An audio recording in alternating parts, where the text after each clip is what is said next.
Goddag og velkommen til Center Airside. Mit navn det er Martin, og jeg sidder her i Booking og schedulerer flyvning for instruktører og elever. Jeg er selv gammel elev på Center Air og senere hen blevet flyveinstruktør.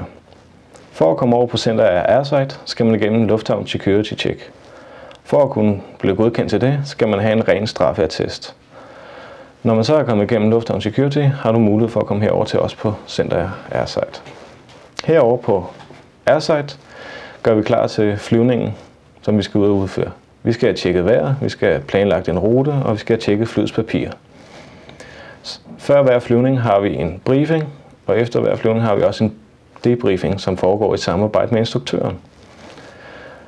Flyene skal vedligeholdes, og det har vi en hold af dygtige mekanikere, som gør her over på Airside. Flyene skal ind til et eftersyn hver 50. time. Halvdelen af din tid på Center Air kommer til at foregå på Center Airside, så jeg ser meget frem til at se dig herovre.